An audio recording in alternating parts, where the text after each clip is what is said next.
अस्सलाम वालेकुम। I am Sabtan Ali, lecturer in higher education department.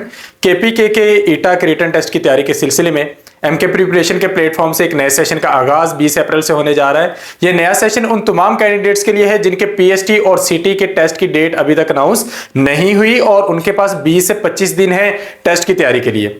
तो इस चीज को मद्देनजर रखते हुए हम क्रैश टेस्ट सीरीज के साथ आए हैं कि अगरचे आपने हो सकता है घर पे तैयारी कर रखी हो, लेकिन अगर आपने टेस्ट सीरीज नहीं की तो आपको नहीं आइडिया कि आपकी क्या मिस्टेक्स हो सकती हैं। तो आपकी उस कमी को पूरा करने के लिए हम एक क्रैश टेस्ट सीरीज का आगाज 20 अप्रैल से कर रहे हैं। उसके साथ साथ वीडियो लेक्चर सीरीज हमारी चल रही है। तो आज के हमारे लेक्चर में हम क्लास 7 की मैथमेटिक्स का यूनिट नंबर 11 डिस्कस करेंगे। That is about quadrilaterals, polygons and circles. Quadrilaterals का कॉन्सेप्ट आप पहले भी पढ़ चुके हैं, आज हम उसको मजीद इंप्रोवाइज करेंगे, कंपेयर करेंगे। उसके साथ साथ पॉलीगॉन्स का कॉन्सेप्ट हम देखेंगे क्योंकि हमारे पास बहुत सारी शेप्स होती हैं जिनके अंदर नंबर ऑफ वर्टिसेस 4 से ज्यादा भी होते हैं। और उसके बाद हम सर्कल के कॉन्सेप्ट देखेंगे। तो आगाज करते हैं इस लेक्चर को। इस लेक्चर में नंबर ऑफ इंफॉर्मेशन बहुत ज्यादा है, इस लिहाज से मैं इस लेक्चर को बहुत इंपॉर्टेंट कंसीडर करूंगा।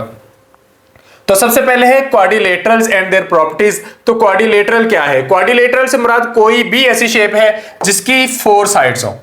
सो क्वाड का मतलब होता है 4, लेटरल का मतलब है साइड। तो 4 साइडेड कोई भी स्ट्रक्चर होगा उसको हम क्वाड्रिलेटरल कहेंगे। एक क्वाड्रिलेटरल में 4 एंगल होते हैं। जिस तरह 4 साइडें हैं वैसे ही 4 एंगल होते हैं, 4 वर्टिसेस होते हैं। फॉर एग्जांपल ये आपके सामने एक क्वाड्रिलेटरल बनी है, ये इसकी एक साइड है, ये दूसरी साइड, ये तीसरी और ये चौथी। 4 साइड्स हैं। अगर हम देखें तो इसके अंदर 4 वर्टिसेस हैं, 1 2 3 4। और अगर हम इसके अंदर एंगल्स देखें तो आपको इसके अंदर 4 एंगल्स मिलेंगे। एक ये है, दूसरा ये है, तीसरा ये है और चौथा ये है। तो क्वाड्रिलेटरल की प्रॉपर्टीज क्या हुई? 4 साइड्स हैं, 4 एंगल्स हैं, 4 वर्टिसेस हैं और इसके सारे जो एंगल्स हैं इनका जो टोटल है वो 360 डिग्री बनेगा। ये बात भी आप लोग याद रख लेंगे। किसी भी क्वाड्रिलेटरल शेप, चाहे वो स्क्वायर हो, चाहे वो रेक्टेंगल हो या पैरेललोग्राम हो, इनका जो टोटल है वो 360 डिग्री बनना है। तो आप लोगों ने इसको याद कर लेना है। अब हमारे पास सबसे पहली शेप जो क्वाड्रिलेटरल के अंदर है वो है स्क्वायर। स्क्वायर की खूबी ये होती है कि इसकी चारों साइड्स बराबर हैं। क्वाड्रिलेटरल में 4 साइड्स होना जरूरी है लेकिन चारों बराबर होना जरूरी नहीं है। लेकिन स्क्वायर हमारे पास एक ऐसी क्वाड्रिलेटरल शेप है जिसकी चारों साइड्स, चारों एंगल्स बराबर होना जरूरी है। इसका हर एक एंगल 90 डिग्री का है, इसकी हर एक साइड बराबर है। ये 2 ऑपोजिट साइड्स हैं, ये आपस में बराबर हैं, ये दोनों आपस में बराबर हैं और ओवरऑल चारों भी आपस में बराबर हैं। तो all sides are equal in length. तो ये आपके पास हो गया स्क्वायर शेप। आप कहेंगे कि स्क्वायर के पास 2 पेयर हैं पैरेलल लाइंस के। एक पेयर ये हो गया, दूसरा पेयर ये हो गया। तो 2 पेयर हैं और 4 इसके पास पेयर हैं परपेंडिकुलर लाइंस के। परपेंडिकुलर लाइन के इसके पास ओवरऑल 4 पेयर बनते हैं। नेक्स्ट है रेक्टेंगल। रेक्टेंगल स्क्वायर जैसा है लेकिन फर्क है कुछ। इसमें 4 साइड्स, 4 एंगल्स हैं, इंटरनल एंगल 360 डिग्री है, हर एक एंगल 90 डिग्री का है। यहां तक तो ये स्क्वायर के जैसा है, लेकिन फर्क यह है कि इसकी चारों साइड्स आपस में बराबर नहीं है बल्कि ऑपोजिट साइड्स आपस में बराबर हैं। कि ये दोनों आपस में बराबर है और ये वाली दोनों साइड्स आपस में बराबर है। आप इस पॉइंट ऑफ व्यू से इसे कर सकते हैं। एक रेक्टेंगल के पास 2 पेयर हैं इक्वल और ऑपोजिट पैरेलल साइड्स के और 4 पेयर होते हैं परपेंडिकुलर साइड्स के। तो स्क्वायर को आप एक स्पेशल टाइप ऑफ रेक्टेंगल भी कह सकते हैं। ये एमसीक्यू के लिए भी बात की जा सकती है। तीसरी शेप क्वाड्रिलेटरल में है पैरेललोग्राम। पैरेललोग्राम जो है रेक्टेंगल के जैसा है कि इसकी जो ऑपोजिट साइड्स होती हैं they are equal in length. ये आपस में इक्वल है, ये आपस में इक्वल है। तो फर्क कहां पर है? फर्क यह है कि इसके जो इंटरनल एंगल्स है वो 90 डिग्री के नहीं हैं। ऑपोजिट एंगल्स बराबर हैं, जिस तरह ये वाला एंगल और ये वाला एंगल बराबर है और इसी तरह ये वाला एंगल और ये वाला एंगल भी बराबर है, लेकिन कोई भी एंगल इनमें 90 डिग्री का नहीं होगा। तो पैरेललोग्राम और रेक्टेंगल में फर्क एंगल्स का है। ऑपोजिट साइड्स एक जैसी हैं, उसकी भी opposite sides equal in length है, इसकी भी opposite sides equal in length है। यहां तक तो सेम है, लेकिन इसके अंदर क्या है कि आपको राइट एंगल्स नहीं मिलेंगे। अच्छा, इसके बाद हमारे पास शेप आ जाती है रोम्बस। रोम्बस की खूबी क्या है कि रोम्बस में जो ऑपोजिट साइड्स होती हैं किसी भी रोम्बस की दे आर पैरेलल। पैरेलल का मतलब है साथ चलना, लेकिन इक्वल इन लेंथ होना ये इसमें थोड़ा सा अब डिफरेंस आपको मिलेगा कि एक रोम्बस भी पैरेललोग्राम जैसा है, लेकिन इसकी चारों साइड्स इक्वल इन लेंथ है। यानी कि जिस तरह आप कह रहे थे ना कि पैरेललोग्राम रेक्टेंगल जैसा है, तो आप कह सकते हैं कि रोम्बस इस मामले में स्क्वायर जैसा है कि इसकी चारों साइड्स इक्वल इन लेंथ हैं। और फिर इसके जो इंटरनल एंगल्स है वो 90 डिग्री के नहीं है, इसके ऑपोजिट एंगल्स बराबर हैं, ये दोनों आपस में बराबर हैं, ये दोनों आपस में बराबर हैं। इसका मतलब ये हुआ कि एक शेप थी स्क्वायर, चारों साइड्स बराबर, एक शेप थी रेक्टेंगल, चारों साइड्स बराबर, सॉरी दो ऑपोजिट साइड्स बराबर। इसकी चारों साइड्स बराबर हैं, इसकी ऑपोजिट साइड्स बराबर हैं, इसके सारे एंगल 90 डिग्री के हैं, इसके सारे एंगल भी 90 डिग्री के हैं। लेकिन फिर हमारे पास शेप्स आ जाती है रोम्बस, जिसकी चारों साइड्स बराबर हैं लेकिन एंगल 90 डिग्री नहीं है। एक शेप आ जाती है पैरेललोग्राम जो रेक्टेंगल जैसी है कि उसकी साइड्स तो ऑपोजिट साइड जो है वो बराबर है, लेकिन उसके एंगल भी 90 डिग्री नहीं है। तो इन दोनों के एंगल 90 डिग्री है, इनके एंगल 90 डिग्री नहीं है, इन दोनों की चारों साइड्स बराबर हैं, इन दोनों की ऑपोजिट साइड्स बराबर हैं। नेक्स्ट हमारे पास आ जाता है ट्रापेजियम। ट्रापेजियम हमारे पास एक ऐसी शेप है जिसके पास एक पेयर है पैरेलल साइड्स का और एक पेयर है एंटी पैरेलल साइड्स का। ये पैरेलल है। पैरेलल का कॉन्सेप्ट आपको पता है कि ऐसी लाइंस जो साथ चलती रहें लेकिन कभी भी एक दूसरे को इंटरसेक्ट ना करें, तो ये पैरेलल है। जबकि ये वाली लाइन और ये वाली लाइन आपस में पैरेलल नहीं है। तो trapezium has only one pair of parallel sides. अगर आप इसके इंटरनल एंगल्स को जमा करेंगे तो ओवरऑल जो इसके एंगल हैं वो 360 डिग्री बनेंगे, और जो आपके पास इसके एंगल्स हैं पैरेलल साइड्स के वो मिलकर 180 डिग्री, ये 180 डिग्री हैं और ये वाले 180 डिग्री हैं। तो 180 और 180 360 इसके भी एंगल बनेंगे। अच्छा, नेक्स्ट है find the value of angle H in trapezium. अच्छा, ट्रापेजियम में अब होता क्या है कि आपने ये वाला एंगल फाइंड आउट करना है। तो ये वाले जो एंगल्स हैं ये कुल मिला के 180 डिग्री के होने चाहिए। तो अगर आप 180 में से 55 माइनस कर देंगे तो बाकी ये वाला एंगल 125 डिग्री बन जाएगा। इस पॉइंट ऑफ व्यू से आप इसे कर लीजिएगा। नेक्स्ट एक शेप आ गई है काइट। काइट में जो ऑपोजिट साइड्स हैं they are not equal in length, बल्कि एडजेसेंट साइड के साथ साथ मौजूद जो साइड्स हैं ये इक्वल इन लेंथ है और ये वाली साइड्स इक्वल इन लेंथ है। इनके अंदर एक पेयर ऑफ एंगल इक्वल होता है, one pair of angle is equal, जबकि एक पेयर ऑफ एंगल इक्वल नहीं होता। यानी कि अगर ये 100 है ये भी 100 है लेकिन ये 90 है तो ये 90 होना जरूरी नहीं है। तो काइट में प्रॉपर्टी क्या आ गई, adjacent sides are equal in length और one pair of angles is equal, एक पेयर जो है वो इक्वल है। तो फॉर एग्जांपल ये वाला पेयर ऑफ एंगल्स जो है ये इक्वल है लेकिन ये वाला इक्वल नहीं होगा। एक पेयर इक्वल होगा, एक पेयर इक्वल नहीं होगा। तो ये सारी की सारी जो हमने शेप्स पढ़ी हैं ये क्वाड्रिलेटरल्स हैं।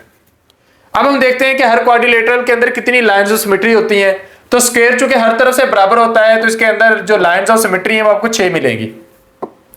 रेक्टेंगल हर साइड से बराबर नहीं होता तो इसके अंदर आपको लाइन ऑफ सिमेट्री 2 मिलेंगी। पैरेललोग्राम में कोई लाइन ऑफ सिमेट्री आपको नहीं मिलेगी। ट्रापेजियम के पास आपको कोई लाइन ऑफ सिमेट्री नहीं मिलेगी, लेकिन एक आइसोसेलेस ट्रापेजियम होता है, एक ऐसा ट्रापेजियम जिसमें non parallel sides equal in length होना जरूरी होता है। तो इसके अंदर आपको एक सिंगल लाइन ऑफ सिमेट्री मिल जाएगी, बाकियों के अंदर आपको नहीं मिलेगी। तो isosceles trapezium has one line of symmetry. फिर हमारे पास अगली शेप आ जाती है रोम्बस और काइट। रोम्बस के पास 2 लाइंस ऑफ सिमेट्री हैं और काइट के पास 1 लाइन ऑफ सिमेट्री है। ये लाइन ऑफ सिमेट्री आपने याद कर लेनी है। लाइन ऑफ सिमेट्री ऐसी लाइन होती है जो आपकी शेप को 2 बराबर हिस्सों में तकसीम कर दे। तो स्क्वायर के पास ऐसी 6 लाइंस हैं, रेक्टेंगल के पास 2 हैं, पैरेललोग्राम के पास कोई नहीं है, ट्रापेजियम के पास नहीं है लाइन ऑफ सिमेट्री सिवाय आइसोसेलेस ट्रापेजियम के जिसके पास 1 है। रोम्बस के पास 2 लाइन ऑफ सिमेट्री हैं और काइट के पास सिंगल लाइन ऑफ सिमेट्री है। तो ये हमारे पास होगी क्वाड्रिलेटरल शेप्स। हमने क्वाड्रिलेटरल शेप्स की टाइप्स देख ली, प्रॉपर्टीज देख ली। इंटरनल एंगल्स हमेशा 360 डिग्री आएंगे, कौन सी साइड्स इक्वल होंगी, कौन सी एंगल्स इक्वल होंगे हमने देखे और फिर हमने लाइन ऑफ सिमेट्री देखा है। चैप्टर का एक हिस्सा यहां पे मुकम्मल होता है। यहां से शुरू होता है चैप्टर का दूसरा हिस्सा, दैट इज अबाउट पॉलीगॉन्स। तो पॉलीगॉन्स क्या हैं? ये हमारे पास ऐसी शेप्स हैं जिनके नंबर ऑफ वर्टिसेस जो हैं वो 3 या 3 से ज्यादा हैं। तो ये आपके पास पहली ट्राइंगल है 3 कोनों वाली, इसकी 3 साइड्स हैं। 4 साइडों वाली क्वाड्रिलेटरल, 5 वाली पेंटागोन, 6 वाली हेक्सागोन, 7 वाली हेप्टागोन, 8 वाली ऑक्टागोन। तो इस तरीके से आप इनको करते जाते हैं। तो ये आपके पास मुख्तलिफ तरह की शेप्स हैं, ऑक्टागोन तक है। ये पेंटा, हेक्सा, हेप्टा, ऑक्टा ये गिनती है, सिंपल काउंटिंग है जो कि हम ग्रीक लैंग्वेजेस में यूज करते हैं। तो पेंटा का मतलब 5, हेक्सा 6, हेप्टा 7, ऑक्टा 8, नोना 9 और डेका जो है वो 10 है। तो आपने इनके नाम याद कर लेने हैं। फिर पॉलीगॉन जो होते हैं इसकी नंबर ऑफ साइड्स आपने देख ली। अब क्या वो साइड्स इक्वल इन लेंथ होंगी या डिफरेंट इन लेंथ होगी? If they sides are equal in length the polygons will be known as regular polygons. लेकिन अगर साइड्स इक्वल इन लेंथ नहीं होगी तो उन्हें हम इररेगुलर पॉलीगॉन्स का नाम देंगे। तो ये 4 कोने हैं बराबर हैं, ये 6 हैं बराबर हैं, ये 8 हैं ये बराबर हैं, लेकिन ये 5 बराबर नहीं है। शेप आपको बराबरी में नजर नहीं आएगी। बराबरी में आपको अगर 5 वाली कोई शेप नजर आएगी तो कुछ इस तरीके से नजर आ सकती है कि उसकी जो 5 साइड्स हैं, या पीछे यहां पर एक बनी हुई थी पेंटागोन, ये वाली जो हमने बनाई इसको उलट करके बनाया हुआ है, तो ये 5 साइड्स इसकी बराबर हैं लेंथ में। फिर पॉलीगॉन्स की 2 टाइप्स हैं। अगर पॉलीगॉन्स के सारे वर्टिसेस बाहर की तरफ है तो उस पॉलीगॉन को हम कन्वेक्स पॉलीगॉन कहते हैं। आप देखें इसका ये वर्टेक्स इधर बाहर है, ये बाहर है, ये बाहर है, ये इस तरफ बाहर है, ये इस तरफ बाहर है, ये इस तरफ बाहर है। इसी तरह इसके वर्टिसेस भी सारे बाहर की तरफ हैं। तो एक जो हमारे पास कन्वेक्स पॉलीगॉन होते हैं इसके सारे वर्टिसेस बाहर होते हैं। इसका ये वर्टिस बाहर है, ये बाहर है, ये बाहर है, ये बाहर है, ये बाहर है, लेकिन ये वर्टिस अंदर की तरफ है। तो ऐसा पॉलीगॉन जिसका कम से कम एक वर्टेक्स अंदर की तरफ हो उसको हम कनकेव पॉलीगॉन का नाम देते हैं। तो पॉलीगॉन्स की 2 टाइप्स होगी, कन्वेक्स और कनकेव पॉलीगॉन। अब हमने इनके एंगल्स काउंट करने हैं, इंटीरियर और एक्सटीरियर। आपने देखा था क्वाड्रिलेटरल के बारे में हमने बड़े कॉन्फिडेंस से कहा था कि क्वाड्रिलेटरल के ओवरऑल इंटीरियर एंगल्स हमेशा इक्वल टू 360 डिग्री होंगे। तो अब हमने देखना है कि वो किस तरीके से मालूम किए जाते हैं। हमारे पास फार्मूला है 180 डिग्री मल्टीप्लाई n-2, n है नंबर ऑफ साइड्स। तो ट्राइएंगल की नंबर ऑफ साइड्स 3 होती हैं, क्वाड्रिलेटरल की 4, पेंटागोन की 5, हेक्सागोन की 6, हेप्टागोन की 7, ऑक्टागोन की 8। तो आपने n के अंदर वो सारे नंबर्स पुट करते जाना है। तो ट्राइएंगल के ओवरऑल एंगल बनते हैं 180, क्वाड्रिलेटरल के 360, pentagon 540, hexagon 720, heptagon 900, octagon 1080 degree. तो ये इनके नंबर ऑफ इंटीरियर एंगल्स हैं। सम ऑफ इंटीरियर एंगल्स ये आपने याद कर लेना है। यहां पे हमारे पास है ये इन्होंने फर्दर जरा एक्सप्लेन करके लिखा हुआ है कि ट्राई एंगल के अंदर हम मालूम करते हैं, फिर क्वाड्रिलेटरल के अंदर ये एक और तरीका है। हमने इसकी तरफ नहीं जाना कि कितनी ट्राई एंगल्स बनते हैं किसी भी शेप में, हम उसको 180 से मल्टीप्लाई कर देते हैं। इंटीरियर एंगल्स ये सारे के सारे हैं हमारे पास सम ऑफ इंटीरियर एंगल्स। अब नेक्स्ट है हमारे पास each interior angle of a regular polygon. अगर हमने ये देखना हो कि हर एक पॉलीगॉन का एक एक एंगल कितना है, ये तो ना सम ऑफ ऑल एंगल्स। अब फॉर एग्जांपल ट्राइएंगल का सम ऑफ ऑल एंगल्स है 180, इसकी टोटल साइड्स हैं 3, तो हर एक साइड जो है वो होगी 60 डिग्री। इसी तरह क्वाड्रिलेटरल है 360 डिग्री, इसके अंदर टोटल साइड्स हैं 4, तो हर एक एंगल होगा 90 डिग्री। ऑक्टागोन में पेंटागोन में 540 डिग्री टोटल एंगल्स हैं, टोटल साइड्स 5 हैं, 540 को 5 से तकसीम करेंगे 108 डिग्री। तो 2 बातें हैं, सम ऑफ इंटीरियर एंगल्स मालूम करना, उसके लिए आपको ये टेबल फॉलो करना होगा, और each interior angle of a regular polygon find out करना है। तो आपने इसी फार्मूले के अंदर ये जो फार्मूला आपने यहां पर पढ़ा ना 180 मल्टीप्लाई n-2, इसको आपने डिवाइड कर देना नंबर ऑफ साइड से, तो आपको हर एक एंगल मिल जाएगा। यानी कि हेक्सागोन का हर एंगल 120 है, हेप्टागोन का 128.5 है, ऑक्टागोन का 135 डिग्री एंगल है। ये हो गया इंटीरियर एंगल। अब आपने एक्सटीरियर मालूम करने कैसे करना है। कहते हैं अगर आप एक ट्राइएंगल को स्टडी करें तो उसकी 3 वर्टेक्स हैं, हर वर्टेक्स ने बाहर 2 एक्सटीरियर एंगल्स बनाने हैं। एक इस तरह बना लिया, एक अगर हम इस लाइन को इस तरह ले आए तो इस वर्टेक्स ने ये एंगल बना लिया। इसी तरह अगर हम इसकी इस लाइन को ड्रैग करें तो इसका एक एंगल ये हो गया, अगर इस लाइन को ड्रैग करें तो इसका ये जो एंगल है वो यूं हो गया। तो इस तरीके से इसने अपने एक्सटीरियर एंगल्स बनाने हैं। तो ट्राइएंगल का सम ऑफ इंटीरियर एंगल्स आपके पास है 180 डिग्री। तो इसी रूल को लेकर हम आगे चलेंगे कि major of exterior angle of triangle can be found by subtracting the adjacent interior angle from 180 degree. हमें इंटीरियर एंगल को 180 डिग्री से माइनस कर देंगे। तो एक्सटीरियर एंगल्स मालूम करने के लिए हमारे पास यहां पे फार्मूला है, sum of exterior angles is equal to, जितने भी बाहर के एंगल हैं उनका टोटल अगर हमने देखना तो कैसे देखेंगे।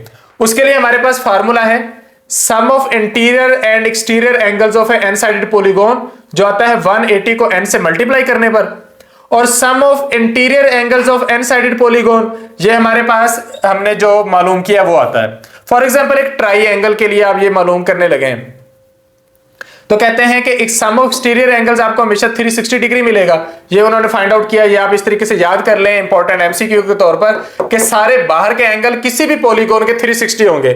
सारे इंटीरियर एंगल मुख्तलिफ थे लेकिन सारे एक्सटीरियर एंगल 360 हैं। तो अगर हमने किसी भी एक्सटीरियर एंगल को फाइंड आउट करना है ट्राइएंगल में तो हम कैसे करेंगे, हम उसको 360 को नंबर ऑफ साइड से डिवाइड कर देंगे। तो 360 को 3 से डिवाइड करेंगे, ये आपके पास आ जाएगा 120 डिग्री, स्क्वायर के लिए 90 डिग्री, पेंटागन के लिए 72, हेक्सागन के लिए 60।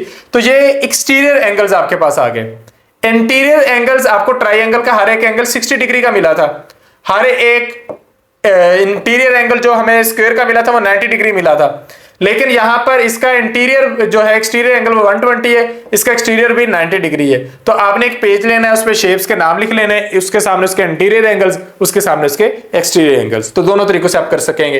तो ये इस तरीके से आप इसे फाइंड आउट कर सकते हैं, हर एक इंटीरियर और हर एक एक्सटीरियर एंगल को फाइंड आउट करना। जिस तरह यहाँ पे वो हमें कह रहे हैं कि एक शेप है जिसकी टोटल साइड्स हैं 6, बताएं उसके अंदर इंटीरियर एंगल्स का टोटल कितना है। 180 मल्टीप्लाई n-2 ये फार्मूला था। तो 180 मल्टीप्लाई 6-2 तो ये 4 आ जाएगा। 180 को 4 से मल्टीप्लाई करेंगे, आंसर आ जाएगा 720 डिग्री। तो एक हेक्सागोन के सारे अंदर के एंगल कुल मिला के 720 डिग्री बनते हैं। अच्छा, ये 15 वाले को कर लेते हैं। इसका अगर हमने सम ऑफ इंटीरियर एंगल्स मालूम करना है, हमने 15-2 कर देना है। तो 180 को जब आप 13 से मल्टीप्लाई करेंगे तो आपके पास इसका सम ऑफ इंटीरियर एंगल्स आ जाएगा।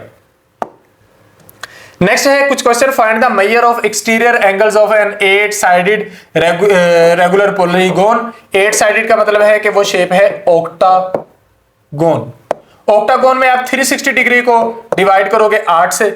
जब आप 360 को 8 से डिवाइड करोगे तो आपके पास आंसर आ जाएगा 8-4 32 और ये 8-5 40। तो ये आपका हर एक जो बाहर का एंगल है वो 45 डिग्री आ जाएगा। तो ये आपने ये देखे ऑक्टागोन का फाइंड आउट भी किया हुआ है। तो फार्मूलाज याद करने पड़ेंगे, कर लेने चाहिए। अब हम आते हैं चैप्टर के तीसरे हिस्से की तरफ, दैट इज अबाउट सर्कल। एक सर्कल क्या होता है? सर्कुलर हमारे पास एक ऐसी शेप होती है जिसमें बहुत सारे पॉइंट्स होते हैं जो सेंटर से सेम डिस्टेंस पे हो। A set of points that are at same distance from the centre of it is called circle. एक सर्कल के सेंटर से गुजरने वाली लाइन जो सर्कल को दो बराबर हिस्सों में तकसीम कर दे उसे हम डायमीटर कहते हैं। और सेंटर से बाहर के किसी भी पॉइंट तक का जो डिस्टेंस होता है वो रेडियस कहलाता है। ये दो प्रॉपर्टीज आप पहले भी पढ़ चुके हैं कि डायमीटर क्या होता है और रेडियस क्या होता है। अब कुछ और मजीद चीजें देखते हैं। हमारे पास समटाइम एक लाइन होती है जो सेंटर से गुजरने की बजाय किसी भी और प्लेस से गुजरती है और सर्कल को इस तरह डिवाइड कर देती है। तो इसके अंदर जितना भी हिस्सा आ जाएगा उस सारे हिस्से को हम सेगमेंट कहेंगे। ये हमारे पास एक कॉन्सेप्ट आ गया। फिर कोई भी दो बाहर के पॉइंट्स को अगर आपस में मिला देंगे तो उसे आप आर्क कहेंगे। पूरी बाउंड्री जो होगी सर्कल की उसे आप सर्कमफ्रेंस कहेंगे। तो एक सर्कल का सेंटर क्या होता है आप लोग जानते हैं, सेंट्रल पॉइंट। डायमीटर हमारे पास क्या होता है, रेडियस क्या होता है? रेडियस है distance from the centre to the boundary. Centre से बाउंड्री तक का डिस्टेंस। रेडियस की प्लूरल फॉर्म जो है वो रेडियाई है। डायमीटर क्या होता है? ऐसी लाइन जो सेंटर से गुजरे और सर्कल को दो बराबर हिस्सों में तकसीम कर दे। It passes through centre and touches two point on its boundary is called diameter of the circle. Circumference पूरी बाउंड्री को कहते हैं, पूरे घेरे को कहते हैं। कॉर्ड हमारे पास ऐसी लाइन होती है जो सर्कल के किसी भी दो पॉइंट्स को आपस में मिलाती है लेकिन सेंटर से नहीं गुजरती, तो उसे हम कॉर्ड कहते हैं। वैसे तो डायमीटर भी एक तरह का कॉर्ड ही है, ठीक है। ये सबसे बड़ा कॉर्ड आप कह सकते हैं कि है। The longest chord of the circle is called diameter. जो सर्कल का सबसे बड़ा कॉर्ड होता है वो डायमीटर होता है। फिर सेगमेंट, अगर आप सर्कल के किसी भी दो पॉइंट्स को कॉर्ड की मदद से मिला दें तो उसमें और बाउंड्री में जो ओवरऑल पूरा एरिया आता है उसे हम सेगमेंट कहते हैं। तो यहां पे ये जो पूरा एरिया आ रहा है ये सेगमेंट है।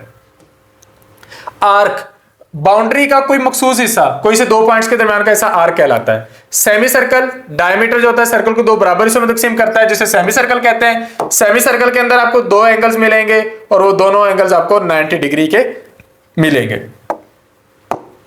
ये इसका कॉन्सेप्ट है। नेक्स्ट ये हमारे पास समरी आ गई। समरी में सबसे पहले सर्कल का जिक्र है, फिर angle in a semi circle is always a right angle. चलें ये भी साथ बात क्लियर होगी। सर्कल की बात होगी। आइसोसेलेस ट्राइपीजियम में वन लाइन ऑफ सिमेट्री होती है और इसमें जो नॉन पैरेलल साइड्स होती हैं लेंथ में इक्वल होती हैं। कनकेव और कन्वेक्स दो पॉलीगॉन्स हैं। कन्वेक्स में सारे वर्टिसेस बाहर की तरफ होते हैं, कनकेव में कम से कम एक अंदर की तरफ होता है। इंटीरियर एंगल जो होंगे किसी भी रेगुलर पॉलीगॉन के वो सेम होंगे, और जो मेजर है एक्सटीरियर एंगल का ये मालूम किया जा सकता है, उसके लिए हम 180 डिग्री में से सब्ट्रैक्ट करते हैं एडजेसेंट इंटीरियर एंगल को। Sum of exterior angle is always 360 degree. हमारे पास एमसीक्यूज है। लॉन्गेस्ट कॉर्ड कौन सा है? लॉन्गेस्ट कॉर्ड डायमीटर अभी पढ़ा है हमने। एक सर्कल प्लेन फिगर है जो कि किससे बनी होती है, किन चीजों का मजमू होती है? It is a set of points. Angle जो होता है किसी भी सेमी सर्कल का वो हमेशा राइट एंगल होता है। किसके पास लाइन ऑफ सिमेट्री नहीं होती? पैरेललोग्राम के पास नहीं होती। नेक्स्ट है हमारे पास, क्योंकि हमने रोम्बस में 2 पढ़ी हैं, रेक्टेंगल में 2 पढ़ी हैं, स्क्वायर में 4 पढ़ी हैं। Which have only 1 pair of parallel sides.